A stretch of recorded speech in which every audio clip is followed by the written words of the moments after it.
Vamos a ir buscando el libro de Nahum. Hoy vamos a estudiar el libro de Nahum. Vamos a tomar un descanso de Gálatas por un domingo. Así que si quieren ir buscando ese libro, se encuentra entre Malaquías y Miqueas y Habacuc. Así que si van buscando el libro y lo que vamos a estudiar hoy en este libro es muy lindo, es precioso. Vamos a estar estudiando casi 2,600 años de la historia atrás. Vamos a estar hablando de una profecía del Señor contra la ciudad de Nínive. Pero más que nada lo que vamos a ver es atributos del Señor que muy lindos, muy importantes, que nosotros nos recordamos y siempre tenemos en mente cuando pensamos en nuestro Señor. Lo que quiero que llevamos de este sermón, lo que ha sido la oración, es que nosotros nos recordamos que el Señor es el mismo del pasado, es el mismo hoy y sería el mismo para siempre. Y Él se permanece celoso de su gloria, celoso por su iglesia, por su pueblo. Así como vamos a ver ahora en el libro de Nahum, así como Israel o la nación de Judá encontró consolación en el Señor con esta profecía, y reciben estas buenas nuevas en el capítulo 1, lo que vamos a ver, también queremos que nosotros podemos regocijar en las buenas nuevas que tenemos nosotros hoy por la obra de Cristo Jesús, ¿sí? Así que, bueno, si ya encontraron el libro, vamos a tomar unos minutos a pasar un poquito el contexto antes de entrar al estudio. Vamos a estar estudiando capítulo 1, los primeros 15 versículos, así. El libro de Nahum, el trasfondo histórico, el propósito, este libro se escribió, se estima, entre el año 660 a 620 antes de Cristo. Y esta fecha se establece por los mismos detalles en el libro de Nahum. Y la profecía de Nahum está contra la nación de Asiria, en su ciudad, el capital, en particular la ciudad de Nínive. En el momento que Nahum escribe este profecía, este libro, el imperio asirio es quizás el más, está floreciendo en su poder en ese momento. Una ciudad para muchos que se sentía invencible. Sin embargo, el profeta anuncia por Dios que se va a destruir esta ciudad. Y históricamente sabemos que esta profecía fue cumplida en el año 612 antes de Cristo. La ciudad de Nínive y los asirios probablemente son más conocidos en la Biblia por el libro de Jonás. ¿Se recuerdan del libro de Jonás, no? Y quizás lo que recordamos más de Jonás es que él pasó 3 días, fue tragado por un pez y 3 días en el vientre del pez. Pero sin embargo, el propósito del libro de Jonás es más que eso. Es para Dios revelar su carácter a los asirios, tanto como recordar su carácter a la nación de Israel y Judá en ese momento. Y lo que vemos principalmente en Jonás es que Dios extiende su misericordia y su gracia a los asirios, al capital de lo que era la ciudad de Nínive. ¿Se recuerdan lo que pasó? Mandó su profeta, predicó la palabra y ¿qué pasó? La gente se arrepintió, desde el rey hasta todo lo que era la nación, lo que dice la palabra. Un gran avivamiento que pasó ahí en Nínive. Y nos recuerda del carácter del Señor, algo muy importante, que Dios puede extender su misericordia al que Él quiera, ¿no? Se recuerdan que dice en Éxodo 33:19, Dios dice, yo haré pasar todo mi bien delante de tu rostro, está hablando con Moisés, y proclamaré el nombre de Jehová delante de ti, y tendré misericordia del que tendré misericordia, y seré clemente para con el que quiera que seré clemente. Y en ese momento de la historia, Dios escogió mostrar su misericordia a Nínive, a la capital. Y sabemos por medio de su palabra lo hizo. Y sabemos que Jonás no quiso ir a Nínive, ¿verdad? El profeta se rebeló y nos dice mismo en el libro de Jonás por qué no quiso ir a Nínive. Dice Jonás 4:2, porque sabía yo que tú eres Dios clemente y compasivo, lento para la ira y grande en misericordia, y que te arrepientes del mal. Por eso Jonás no quiso ir a predicar a Nínive.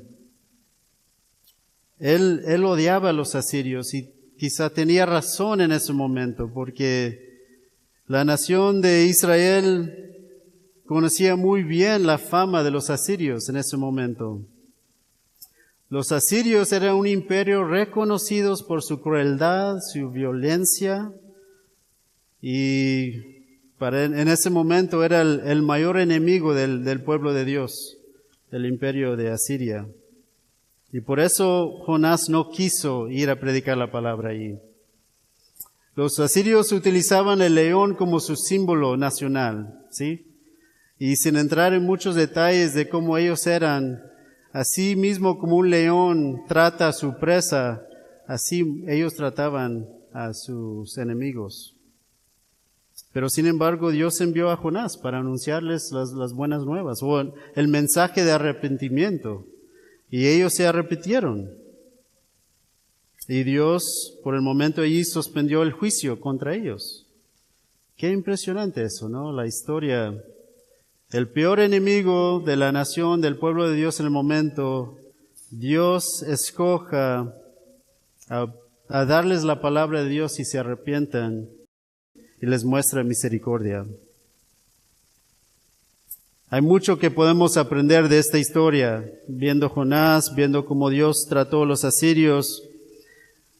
Ellos eran personas completamente dadas a su idolatría, y en su pecado fueron llevados a conocer la palabra del Señor y se arrepintieron. Para mí suena muy familiar esta historia, ¿no? Que el Dios Santo reconciliando enemigos contra Él por su gracia y su misericordia.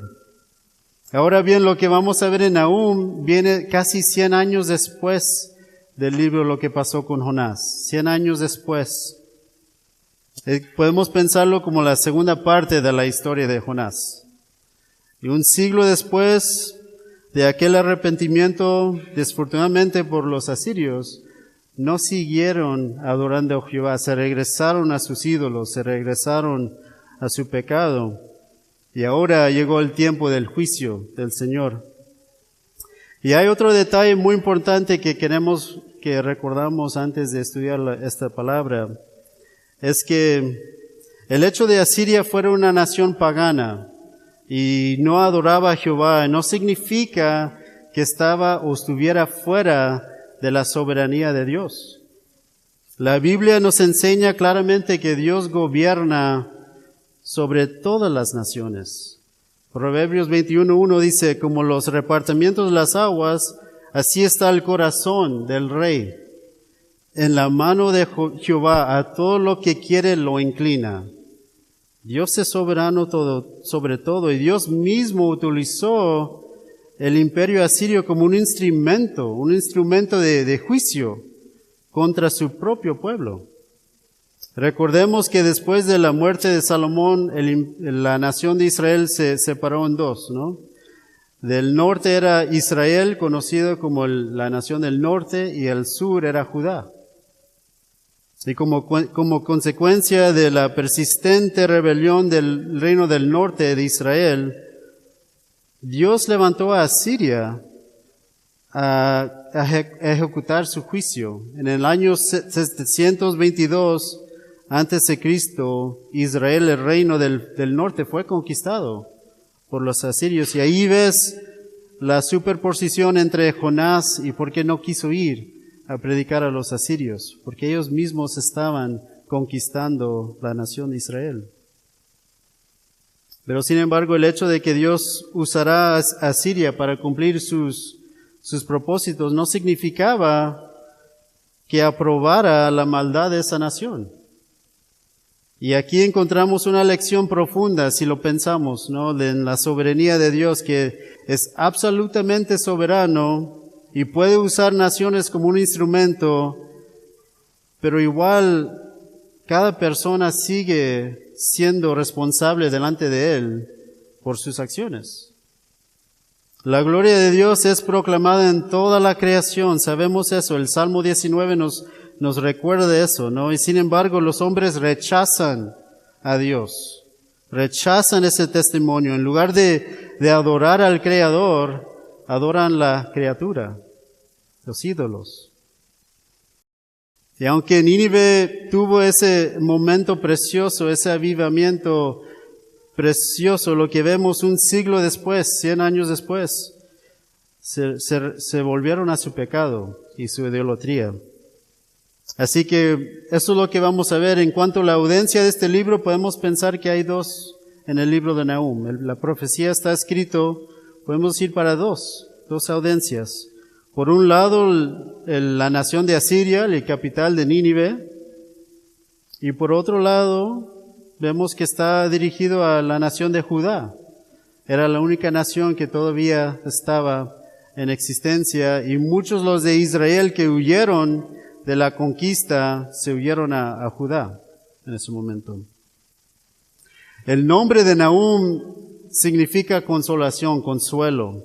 Y no es difícil entender por qué. Para la nación de Israel, esta profecía fue un gran consuelo, un gran consuelo. Les recordaba que Dios seguía reinando y que Él cumplirá sus promesas y que ningún enemigo escaparía de su justicia. Y así que lo que haremos esta mañana sería estudiar este libro, los primeros 15 versículos, y lo que vamos a ver es verlo como la audiencia original lo interpretará y luego aplicarlo a nuestras vidas como creyentes del siglo XXI, ¿no? Lo separé, dividí el sermón en 3 puntos. El primero sería el conquistador divino, lo que vamos a ver en los primeros 8 versículos. El segundo sería Nínive, el objeto de la ira de Dios. Y el tercero sería cuán hermosas son las buenas nuevas del Señor, ¿sí? De lo que vamos a ver, los primeros 15 versículos de Nahum. Vamos a orar y pedirle al Señor que nos ayude con esto. Señor, te damos gracias por esta mañana. Te damos gracias que podemos abrir tu palabra, estudiarla, encontrar verdades, Señor, de ti en el Antiguo Testamento como el Nuevo Testamento. Y te pedimos, Señor, que nos ayudas. La promesa que nos das es que toda Biblia, toda la palabra es inspirada por ti y todo nos ayuda a conocerte mejor, crecer en nuestra piedad. Nos ayuda, Señor, a ver el pecado en nuestras vidas. Nos ayuda a alumbrar lo que en nuestras vidas quizás está en rebelión contra ti. Y te pedimos, Señor, que nos ayudas a confiar más en ti, de rendir nuestras vidas para tu gloria, que podemos verte como ese Dios celoso, ese Dios vengador, ese Dios celoso para tu gloria y ese amor que tienes, Señor, inquebrantable para tu iglesia. Que nosotros podríamos modificar la forma que podemos, esa misma justicia en nuestras vidas, ese mismo amor, ese mismo celo para tu gloria, Señor. Te pedimos que nos ayudas ahora. Gracias por esta iglesia, gracias por la oportunidad de reunirnos esta mañana. Doy gracias por las almas que están aquí, Señor. Y te pedimos que por medio de tu palabra, con la autoridad de tu palabra, Señor, obras en nuestros corazones, desde los más chiquitos a los más grandes, Señor. Por favor, obra, te pedimos, en el nombre de Jesús. Amén.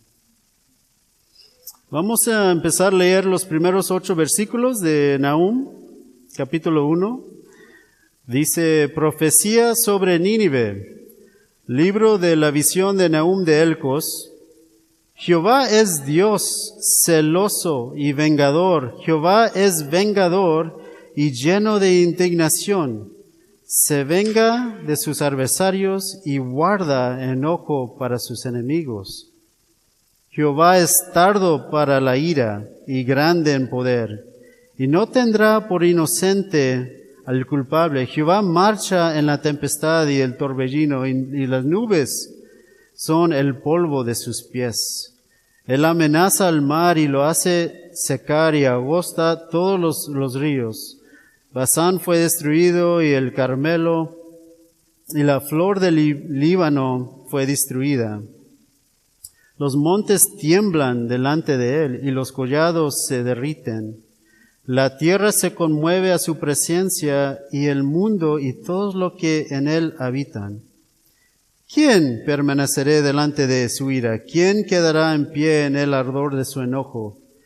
Su ira se derrama como fuego y por él se hienden las peñas. Jehová es bueno y fortaleza en el día de la angustia, y conoce a los que en él confían. Mas con inundación impetuosa consumirá a sus adversarios, y tinieblas perseguirán en sus enemigos. Precioso. Así que viendo el primer punto del sermón, que es Dios el conquistador divino, vemos aquí cómo abre el libro de Nahum, inmediatamente nos dice lo que es. Una profecía sobre Nínive, y nos dice quién lo escribe, Nahum de Elcos. Y observando cómo empieza esta profecía, observando cómo, no sé si lo notaron, cómo Nahum inmediatamente brinca como a la atención a Dios. No empieza una profecía hablando de los asirios, no empieza hablando ni de la nación de Judá. Empieza dirigiéndonos a la atención a Dios. Y yo creo que lo hace porque al final de cuentas, el que recibe la gloria siempre es Dios. Y es importante, tanto para los asirios, entender esta profecía, que conozcan quién es Dios. Y también recordar la audiencia de Judá, quién es Dios. Así que Dios primero se revela a sí mismo y da a conocer su carácter, su poder y sus atributos. No sé si lo vieron, pero ahí en los primeros 8 versículos habla de varios atributos de Dios.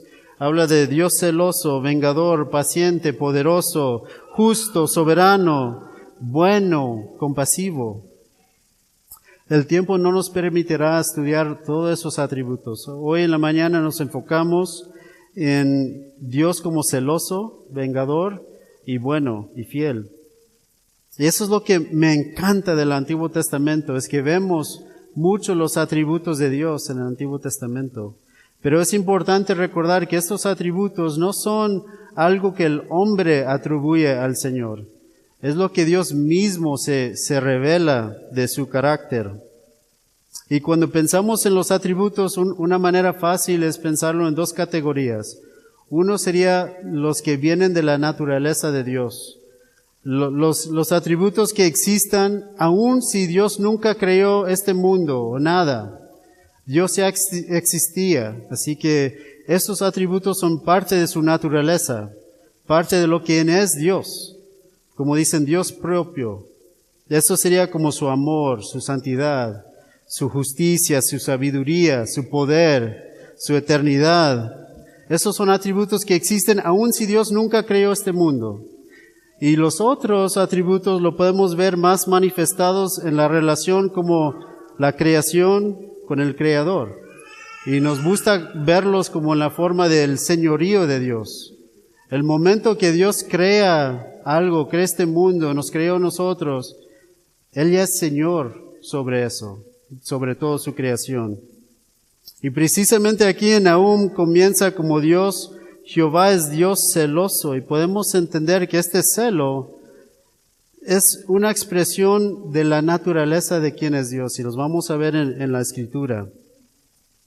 No es simplemente una reacción o como el pecado del hombre, como nosotros tenemos celos. Esto no forma así.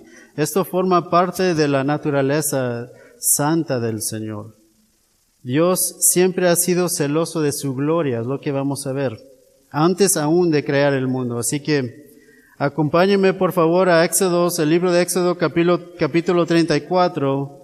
Creo que lo leemos juntos, cómo Dios mismo se cuenta quién es Él, su carácter, y cómo Él anuncia a nosotros, nos revela que Él es Dios celoso.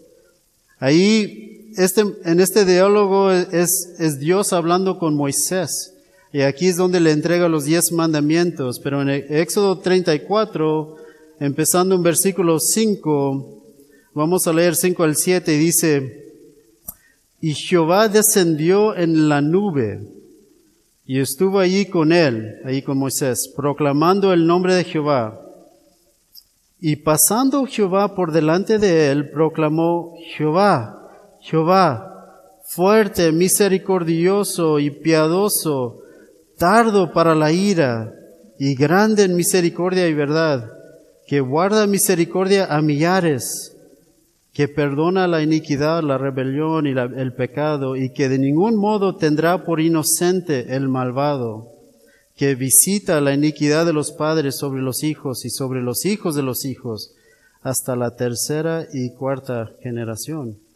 Ahora, buscan ahí versículo 14 en el mismo capítulo, y aquí es donde dice: ¿Por qué no te has de inclinar ningún otro Dios? Pues Jehová, cuyo nombre es celoso, Dios es celoso. Impresionante eso. Dios no solo dice que posea celo, Él dice que su nombre es celoso. El celo forma parte de la naturaleza del Señor, de su carácter, de quién es. No es una emoción o una reacción impulsiva como nosotros tenemos o pensamos en celos. Esto es diferente. Él mismo, parte de su naturaleza, nos dice, el mismo Éxodo 20 en el 2º mandamiento nos dice: Jehová es Dios celoso. Así que pensando en Nahum y pensando en esta introducción, esta no es una idea nueva. Esto está escrito casi 800 años después de Moisés. Y Dios nos está recordando que es Dios celoso, hablando de su propio carácter. Nosotros cuando pensamos en celos, lo que quiero dar a entender es que no es la misma forma que Dios es celoso. Esto es algo mucho más precioso que nuestros celos. El cielo de Dios es santo, perfecto, forma parte de quién es. Es algo que nosotros tenemos mucha bendición si somos creyentes, es que Dios es celoso. Y quiero que al final de cuentas nos damos cuenta de eso, que por qué Dios es celoso es algo para regocijarnos. Él es como un esposo fiel de su pueblo y demanda y protege la devoción a Él, exclusivamente a Él. ¿Se recuerdan el libro de Oseas? Es otra forma de verlo. En el libro de Oseas, Dios le manda a Oseas casarse con una mujer infiel. Se llama Gomer. Y no solo le dice casarte con ella, pero le dice amarla, cuidarla, buscarla. ¿Y qué es lo que hace Oseas? Cada vez que Gomer se aparta de él para buscar otros hombres, para dejar el matrimonio, Oseas la sigue buscando y amando, queriendo. Oseas quizás como era hombre tuvo celos pecaminosos, pero en una forma también mostró un celo más allá que eso. Era un celo para ese pacto que hizo, ese amor, ese pacto como esposo de cuidar su esposa. Y él era fiel a hacer esto para el Señor. Y Dios lo usó como ilustrar su relación con su pueblo. Dios en el ejemplo es como Oseas, siempre buscando su celo, siempre buscando su esposa, su pueblo, y celoso para cuidarla, buscarla. Y el pueblo de Dios era como Gomer, siempre buscando otra cosa, siempre rebelándose, ¿no? Dios es celoso y podemos pensar en los celos así, algo santo y perfecto. Ahora, en Nahum nos dice, Jehová es Dios celoso y vengador, así que hay que ver un poco sobre lo que significa vengador. Así, acompáñame a Deuteronomio 32. Yo creo que es un texto muy lindo ver esto. Deuteronomio 32. Deuteronomio es un libro precioso que yo creo quizá puedes encontrar muchos los atributos de Dios. Isaías sería el otro libro con mucho de esto, pero Deuteronomio es precioso porque ves un corazón de un pastor, Moisés, dando sus últimas palabras a la nación antes de entrar a la tierra prometida. Y lo que me encanta en Deuteronomio es que repite mucho, cada vez repite el Señor, porque nosotros tenemos que recordar esto. Bueno, aquí en Deuteronomio 32, Moisés está dando un salmo, un canto. Le dice allí, ¿no? Cántico de Moisés.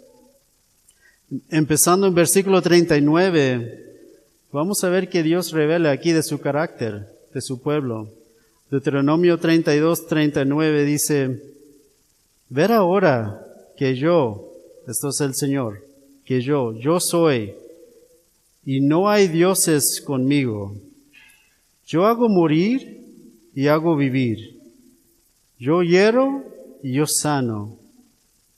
Y no hay quien puede librar de mi mano, porque yo alzaré a los cielos mi mano y diré, vivo yo para siempre, y se afilaré mi reluciente espada y echaré mano del juicio. Yo tomaré venganza de mis enemigos y daré la retribución a los que me aborrecen. Y embriagaré de sangre mis saites, y mi espada devorará carne en la sangre de los muertos y los cautivos, en las cabezas de la larga cabellera del enemigo. Alabad naciones a su pueblo, porque él vengará la sangre de sus siervos y tomará venganza de sus enemigos y hará expiación por la tierra de su pueblo. Deuteronomio 33 podemos ver claramente cómo Dios mismo revela su carácter y cómo tratará tanto a su pueblo como a las demás naciones. En cuanto a su ira, es importante, muy importante recordar esto. Yo creo que muchas iglesias no les gusta hablar de la ira de Dios, pero es importante.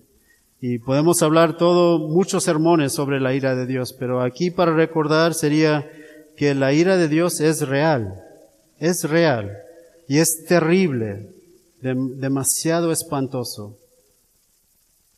Es algo digno de mucho temor en nuestras vidas, digno de eso. Sin embargo, nunca debemos pensar en la ira de Dios como algo separado de su amor y los demás atributos, lo que vemos, su celo. Su ira está íntimamente relacionada con su justicia igual, su justicia, su santidad. Sin la ira de Dios contra el pecado y contra los culpables, su amor dejaría de ser perfectamente justo. No sería justo. Y un Dios que nunca juzgará el mal no sería un Dios santo, ni verdaderamente bueno. Y precisamente porque Dios ama la justicia, aborrece el pecado, es porque es un Dios bueno y un Dios celoso. La justicia de Dios une perfectamente su amor y su ira. Y por eso yo creo aquí cuando estudiamos aquí en Nahum tenemos que tener eso en mente cuando pensamos en Dios celoso y vengador. Y por eso es el conquistador divino. Por eso. Así que regresando a Nahum ahora, Dios puede ejercer cada uno de estos atributos con absolutamente perfección. Cuando vemos aquí Dios como un conquistador divino, Él puede ser celoso y vengarse de una manera completamente santa, porque aquello lo que le motiva no es el orgullo. La ambición es un deseo, no es tener más poder, si Dios ya es dueño de todo. Él lo hace por su propio carácter, por su gloria, su justicia. Y cuando dice ahí en Nahum, en versículo 3, que Jehová es tardo para la ira y grande en poder, y no tendrá por inocente al culpable, Eso nos da mucha paz. Jehová es el juez perfecto y conoce absolutamente todo acerca del hombre. No hay manera de esconder nada del Señor. La Biblia nos dice que el Señor conoce nuestro corazón, las intenciones que tenemos, nuestros pensamientos. ¿Quién puede esconder del Señor? Y por eso su justicia es perfecta. Ningún culpable quedará sin pagar la condenación. Es un conquistador divino, perfecto. No va a absolver al culpable, porque Él conoce todo. También vemos aquí como un conquistador divino, el poder absolutamente de Dios, ¿no? Versículos 4 y 5 nos dice que Él describe como el mar, los ríos, los montes, las colinas respondan a la voz del Señor. Toda la creación se somete a la autoridad de Él. Y estas imágenes seguramente para la audiencia original, como Nínive estaba ubicada cerca de los ríos, ellos entendían el poder del río, del agua. Imagínate el mar. Hubo montañas, cerro ahí en la geografía cerca de ellos. Ellos entendían cómo eso simboliza una fuerza. Y sin embargo, Nahum declara que aquello que para el hombre parece inmovible, para Dios, estas cosas tiemblan delante de Jehová. Si el mar, los ríos, las montañas obedecen la voz de Jehová, ¿qué esperanza puede tener una nación contra Él? ¿Qué esperanza de resistir su juicio?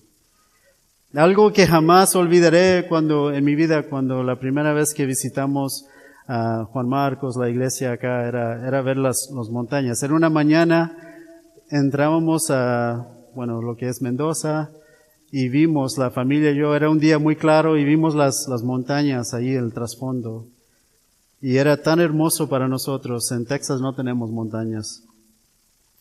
Pero una vista muy impresionante y me hizo pensar, ¿no? De la primera vez que compartí la palabra con ustedes era en Salmo 19, porque precisamente por esa experiencia vi las montañas e inmediatamente pensé en la gloria de Dios. Y pensar que acá ahora viviendo podemos ver la cordillera, las montañas. Quiero que recuerdan que esas montañas tan grandes, tan hermosas que son, tiemblan delante de Jehová. La próxima vez que lo ven, recuerdan eso, porque así es la palabra, nos dice, tiemblan delante de Jehová. Avanzando al versículo 6, Nahum plantea una pregunta retórica. Dice, ¿quién permanecerá delante de su ira? ¿Y quién quedará en pie en el ardor de su enojo? Y claro, la respuesta es nadie. Nadie puede permanecer delante de su ira. Y esa verdad no ha cambiado el día de hoy. Sigue siendo cierta hasta hoy, toda la eternidad. Y una última observación en estos primeros versículos es que todo este lenguaje es un lenguaje de guerra. Si realmente lo lees y lo comparas a mucho del Antiguo Testamento, es un lenguaje de guerra que usa. Y por eso creo que encaja muy bien ese punto de un conquistador divino, pensar a Jesús, a Jehová en esta forma. Y también creo que era una gracia y una misericordia del Señor también comunicar esto a los asirios en esta forma, porque ellos eran una nación de guerra. Entendían muy bien lo que les venía. Quizás tenían la oportunidad de arrepentirse, ¿no? Así que avanzando al siguiente punto, Nínive, el objeto de la ira de Dios. Vamos a ver versículos 9 al 11. Dice, ¿qué pensáis contra Jehová? Él hará consumación, no tomará venganza 2 veces de sus enemigos, aunque sean como espinos entretejidos y están empapados en su embriaguez. Serán consumidos como hojarasca completamente seca. De ti salió el que imaginó mal contra Jehová, un consejero perverso. Nínive era la capital del imperio asirio y por eso el juicio de Dios anuncia contra Nínive representa la derrota del imperio de Asiria. esta conquista allí nos dice no iba a ser temporal, parcial, y iba a ser completamente decisivo. No va a tomar venganza 2 veces, como dice el Señor ahí. Un castigo tremendo. En versículo 10, Nahum utiliza un lenguaje figurado que describe los asirios como espinos entretejidos y empapados en su embriaguez. Y en versículo 12 dice que hay aún tantos son, reposo tengan. Y lo que nos dice ahí, nos transmite es que la nación de Asiria en ese momento era totalmente confiada en sí misma, confiada en su propio poder militar, de su riqueza, y quizás pensaba que nadie podía derrotarlos. Pero ¿qué nos dice la palabra? Que ellos, ¿cuál será el resultado de ellos? Serán consumidos como hojarasca, completamente seca. Lo que para el mundo parecía indestructible, para el Señor era hojarasca para consumir. O sea, tan simple así. En versículo 11 dice, ahí encontramos una declaración interesante, dice, de ti salió el que imaginó mal contra Jehová, un consejero perverso. En el libro de Nahum no nos explica exactamente quién es este consejero perverso. Lo que nos hace pensar, me hizo pensar a mí y a otros comentaristas también, es que la nación de Asiria era muy arrogante y se abusaba mucho de la nación de Judá. Y hubo un encuentro específicamente muy claro en la Biblia, en 2 Reyes 18, donde el rey de Asiria manda a su general a la nación de Judá, Jerusalén en particular, a hablar con Ezequías, que era el rey de Judá. Y le está diciendo que va a venir una conquista sobre ellos. Y muy interesante leerlo cuando tienes tiempo, 2 Reyes 18. Y hay un diálogo entre este general y el rey. Luego este general llamado Rabasés empieza a hablar con la ciudad. Y está gritando a alta voz diciendo, ríndense. Y muy arrogante las palabras que usa. Y aquí en versículo 35 de 2 Reyes, yo se los leo, dice, este general dice esto. Dice, ¿qué Dios de todos los dioses de estas tierras ha librado su tierra de mi mano? Está hablando del rey de Asiria, ¿no?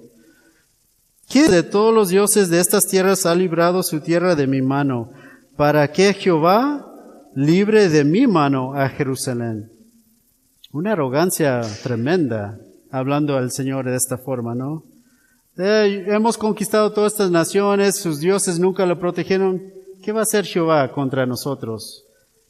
Muy impresionante. Es una nación que despreciaba al pueblo de Dios y levantaba su arrogancia contra el Señor. En Nahum versículo 14 de capítulo 1 dice, esto creemos que va dirigido al rey de Asiria. Dice, mas acerca de ti mandará Jehová que no quede ni memoria de tu nombre, de la casa de tus dioses. Destruiré escultura, estatua de fundición, allí pondré tu sepulcro, porque fuiste vil. Bueno, no sabemos con quién exactamente es el consejero, versículos 11, pero lo que sabemos es que la nación no respetaba a Jehová. El imperio asirio no respetaba a Jehová, una arrogancia. Y lo que yo creo que debemos de llevar de esto sería que al Señor no se escapa nada. Cada palabra, cada acción, no se le escapa a Jehová. Es un Dios justo, perfecto. Y la palabra nos dice que es una horrenda cosa caer en las manos del Dios viviente. El ser humano en ser pecaminoso se rebela continuamente contra Dios. Y sin embargo, aunque Él es tardo para la ira, lo que vemos aquí en el libro Nahum, su paciencia no es infinita. llega el momento en que su justicia se manifiesta, ¿no? Y para Nínive ese momento llegó. Históricamente, como hemos dicho, la ciudad cayó en 602 antes de Cristo y fue destruida de tal manera, si buscas Nínive ahora, no es un lugar donde puedes ir a visitar, ¿no? Esa ciudad es polvo. Justo ahora están encontrando más sobre esa ciudad. En versículo 8, cuando hace referencia a la inundación, consumirá a sus adversarios, muchos historiadores piensan que parte de cómo cayó esa nación era por inundación, por los ríos, desbordar los ríos que los protegían.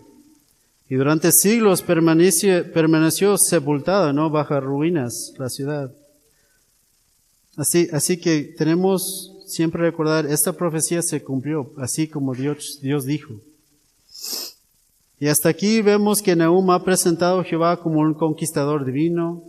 Nínive, los asirios, es el objeto de la ira del Señor. Y todavía se pregunta, bueno, ¿quién puede permanecer delante del Señor? ¿Quién puede permanecer delante de ¿Dónde encontramos el refugio del hombre, no? Así que llegamos al último punto, el tercer punto del sermón. Cuán hermosas son las buenas nuevas del Señor. Ahí vamos a leer versículos 12 al 15.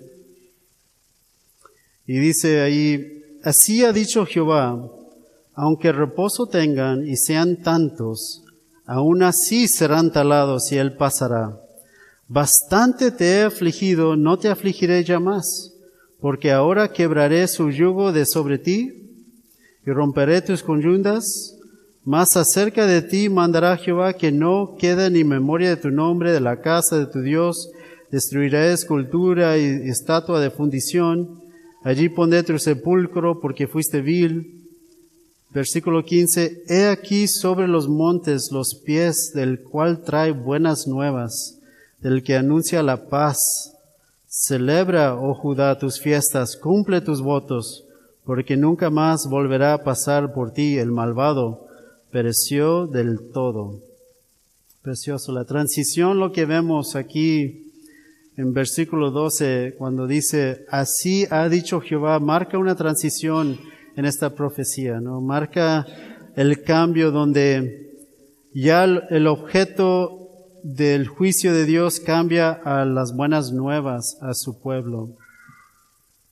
Y la primera buena noticia es en versículo 12, donde dice, bastante te he afligido, no te afligiré ya más. Aquí quiero que notamos que el que aflige no es Asiria.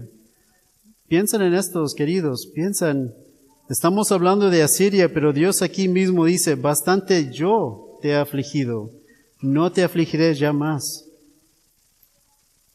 El Señor mismo es el que aflijo a su pueblo. A ver, esta es una verdad que hablamos en la introducción, es algo muy importante sobre cómo es el Señor y su soberanía. Aunque Asiria parecía actuar según su propia voluntad, en realidad había sido un instrumento en las manos de Dios para disciplinar a su pueblo.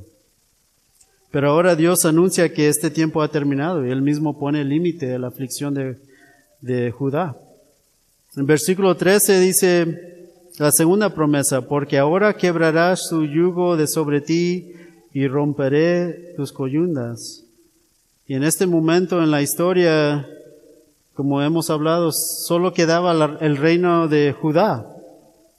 Y el imperio asirio se aprovechaba de Judá, los trataban muy mal. Vivían bajo la imposición de ellos, del imperio de Asiria, soportando cada vez una carga más y más y más, pagando tributos y eso. Y realmente estaban en una opresión de la nación de Asiria. Y sin embargo Dios nos dice, no era la primera vez que Dios libre a su pueblo. Sabemos que lo hizo con Egipto, lo hizo varias veces. El libro de Jueces, hay mucho de esta historia. Y Dios dice otra vez, promete a librarlos de esta opresión. El Señor les recuerda que la disciplina había venido de su propia mano y que así como Él había permitido la aflicción, también Él era el único que pudo ponerle al fin de esta aflicción. Por eso la profecía cumple el doble propósito. De un lado es condenar a Asiria y la ciudad de Nínive, y otro lado es anunciar las buenas nuevas al pueblo de Judá. Es lo que vemos en versículo 15. Yo creo que es uno de los versículos más lindos del primer capítulo. Dice: He aquí sobre los montes los pies del que trae buenas nuevas, del que anuncia la paz. Celebra, oh Judá, tus fiestas, cumple tus votos, porque nunca más volverá a pasar por ti el malvado. Aquí, para la audiencia original, no había duda lo que significaba esto. Si ellos eran estudiantes de la palabra, conocían muy bien la referencia de este texto. La primera vez que se menciona es en Isaías 52:7, cuando habla de las buenas nuevas, y la idea es eso, ¿no? Cuando hubo una guerra entre las naciones, en esos momentos no hubo forma de recibir las noticias. No hubo celulares, no hubo internet y eso, así que la única forma de recibir los anuncios era esperar que alguien viene con las buenas nuevas o mal noticias. Y muchas veces esperaban viendo cuándo va a llegar el mensajero, y lo veían correr, y a veces se daban cuenta en la forma que él corría si eran buenas noticias, porque avanzaba con mucha emoción, o si eran malas noticias, quizás era más golpeado la situación. Por eso Isaías dice: cuál hermosos son los pies de los que traen las buenas nuevas. Bueno, aquí Nahum cambia ese un poco y dice, no menciona los pies porque es un mensaje directo de Dios a ellos, pero son buenas nuevas. ¿Y cuál es? Bueno, brincamos el versículo 7 porque yo creo el versículo 7 es parte de estas buenas nuevas. Realmente es el título del sermón. Y leemos ahí en versículo 7, estas son las buenas nuevas. Dice: Jehová es bueno, fortalece en el día de la angustia y conoce a los que en Él confía. Esas buenas nuevas, queridos, porque Dios es bueno. Imagínate si Dios no era bueno. Con el poder que Él tiene, con el control, la autoridad que tiene, si Dios no era bueno, sería un mundo terrible, ¿no? Pero Dios es bueno, Dios es bueno y conoce a los que en Él confían. Él no se va a equivocar y no va a perder uno de los suyos. Pasa lo que pasa, Dios nunca se olvida o se equivoca si tú eres uno de los suyos. Además, las buenas nuevas aquí en versículo 15 nos dice algo impresionante. El pueblo puede volver a regocijarse, y me encanta el enfoque aquí porque dice: celebra, oh Judá, tus fiestas, cumple tus votos, porque nunca más volverá a pasar por ti el malvado. Esta idea de ser libre, la libertad que viene con lo que Dios hace, pero esa libertad no es para tener fiestas paganas, ¿verdad? No dice aquí, ve y emborráchanse, disfrutan, toman fiesta. No, esta libertad no es así. La idea es que la nación usa esa libertad que Dios le va a dar para regresar, volver a la adoración a Jehová. Celebrar en santidad, volver a la adoración, vivir nuevamente conforme a la identidad del pueblo de Dios. Eso es precioso. Dios prometió quebrar el yugo de Asiria y librar el pueblo para que ellos se puedan regresar a Él. Precioso. Así que ahora, queridos, la aplicación. Es un estudio breve de los 15 versículos. Les animo, si quieren saber más de la caída de Nínive, lean capítulo 2 y 3. No es muy grande el libro, es pequeño. Pero ¿cómo aplica esto a nuestras vidas? ¿Cómo aplica esta verdad a nosotros como Iglesia Bíblica Redentor Mendoza? ¿Cómo nos aplica esto? Pero creo que hay muchas conexiones. Quizás ya se están dando cuenta en leer el texto cómo aplica en nuestra vida esto, ¿no? Y me encanta eso, la palabra de Dios, lo abres y empieza inmediatamente nosotros como aplicarlo, cómo aplica a nuestra vida, pero tenemos que interpretarlo correctamente y luego aplicarlo. Eso es lo más correcto hacer. Y yo creo así, solo para resaltar algunas aplicaciones, sería en primer lugar que tomar consuelo en que Dios no cambia, que Dios no cambia.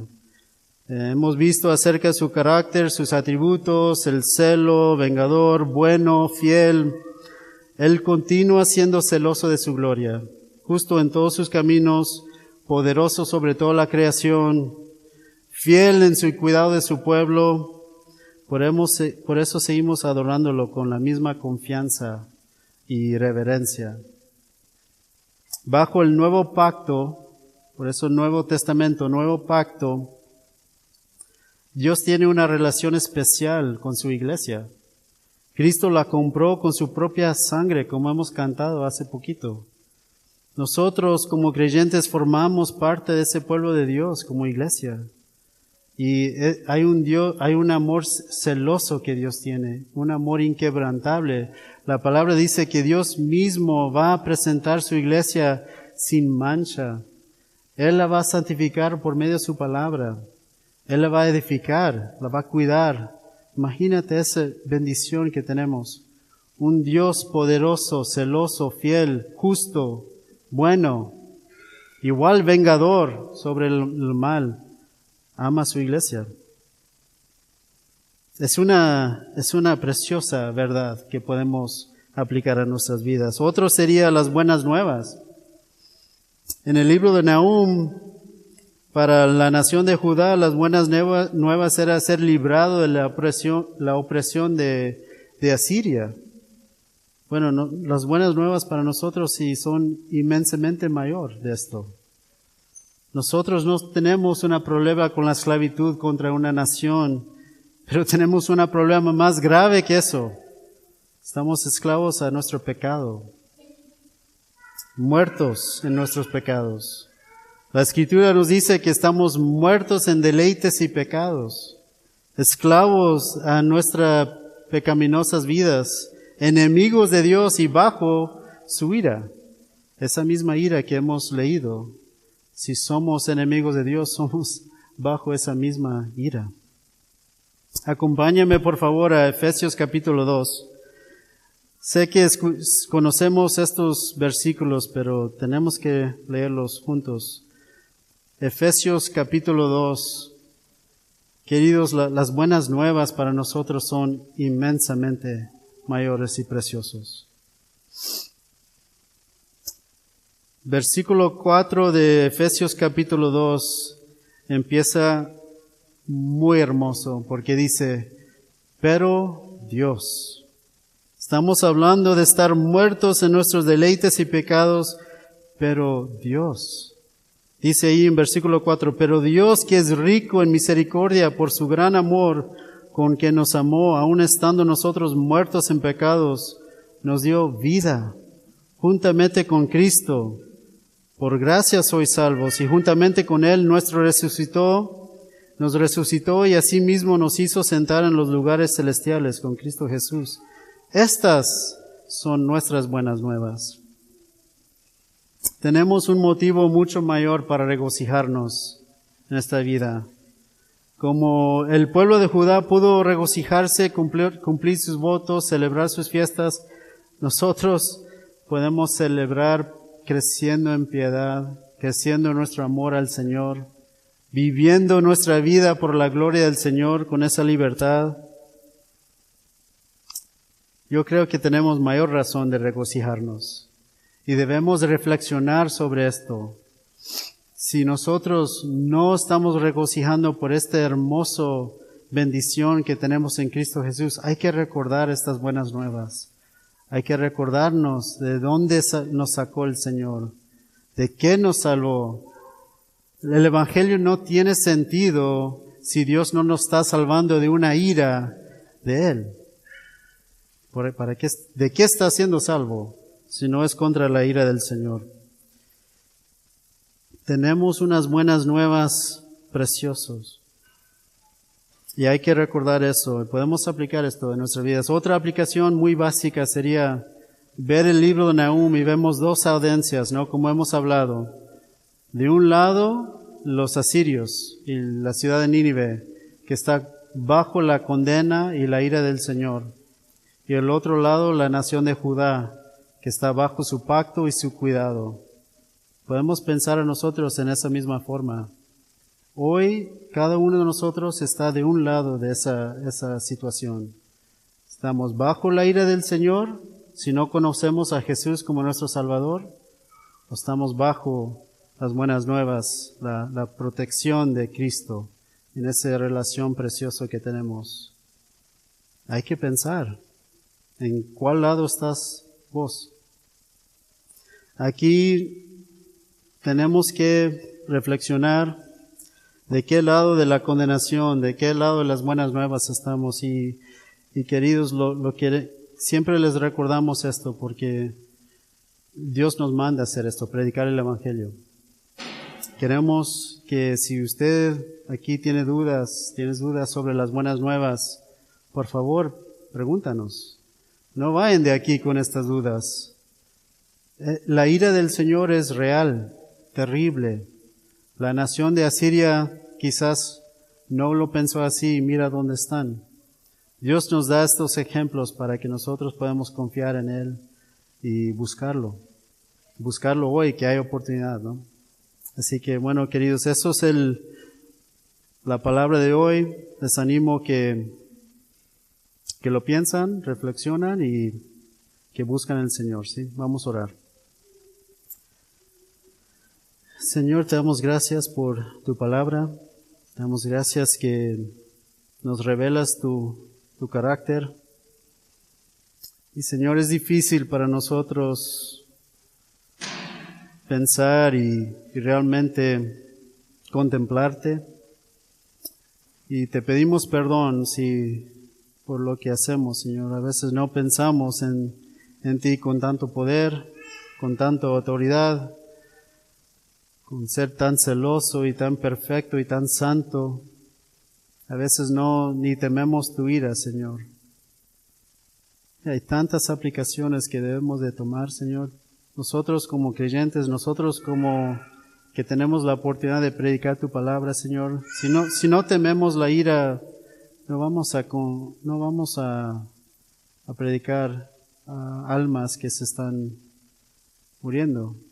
No vamos a tener un deseo de buscarlos. Ayúdanos a entender esto, Señor. Qué tan terrible es. Ayúdanos a recordar de dónde nos sacaste. De nuestros pecados, muertos en nuestros delitos, Señor. Y también ayúdanos, si no te conocemos, si esto no suena raro para alguno de nosotros, que realmente no es verdad, ayuda a abrir los ojos, abrir el corazón, Señor, de ese corazón muerto, para que te conocen y pueden también regocijarse de esas buenas nuevas. La realidad que nos salvaste sin ninguna obra de nosotros, sin ningún mérito de nosotros, solo por gracia, Señor. Ayúdanos a hacer esto, Señor, te pedimos en el nombre de Jesús. Amén.